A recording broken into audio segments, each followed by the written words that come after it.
St Mary's have been great to me.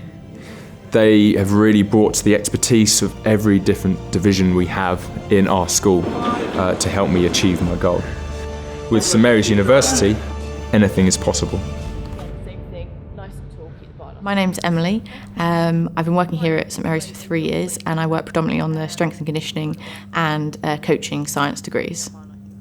Our programme aims to develop students and provide students with the knowledge and practical skills to work in the industry, either as a strength and conditioning coach or in a kind of more coaching science industry. So we're now in the Performance Education Centre. This is my favourite room. Obviously it's the Strength and Conditioning Suite. But today we're going to be working on some strength and conditioning skills I actually haven't done since my last surgery. So it should be quite a learning experience. So Phil's body will be going through a lot undertaking this challenge. One of the main things with this challenge is that the terrain is going to be varying. So he's going to be obviously ascending, descending various components of the mountain, and that puts a lot of stress on the body, creates micro tears in the muscle, and that's what that kind of feeling of pain and weakness is. So Phil's going to have to endure that over 10 days, 10 consecutive days. So it'll be hard work. Okay, so Phil started off with a bit of a warm-up and he performed kind of a variety of different exercises to try and help develop his physical qualities that will help him in his challenge. So he started off with the deadlift, and that's kind of a fundamental strength exercise. So he's just come off a big strength block, so we're just now trying to maintain that strength. So he performed exercises like the deadlift, Bulgarian split squat. He also then performed a lot of upper body exercises. So again, one of the things that Phil's going to have to endure is obviously climbing. So we're trying to again build up his capacity to be able to handle that, specifically around kind of grip strength as well, which has been something that people tend not to kind of work on.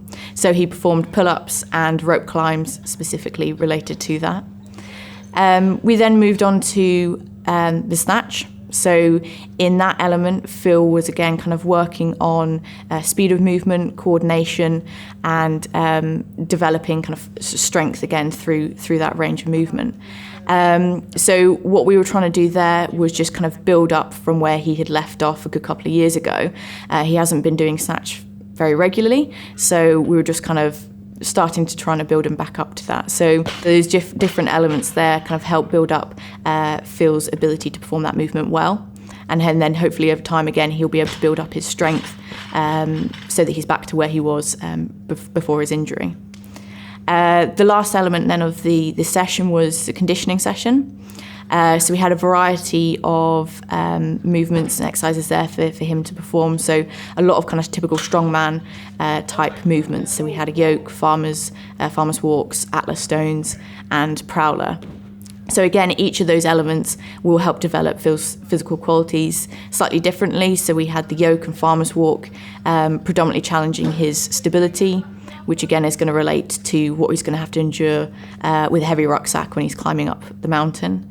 And then similarly with kind of the atlas stone, again, we're just kind of building up that tolerance, that strength, specifically in the upper limb. And then with the prowler, again, we're just kind of looking for that speed of movement, just trying to, again, kind of build up that capacity to be able to perform a lot of work in over a period of time. I've really enjoyed that session. This performance facility is the best in the country, no doubt. It's got so much equipment, you can do so much with it. And it was so good today having Emily with me to teach me again through the snatch weightlifting movement. I haven't done it for nearly over a year, and with Emily's help I thought I really got back to the swing of things quite quickly. So it just shows you how good this facility is and how good coaching can be.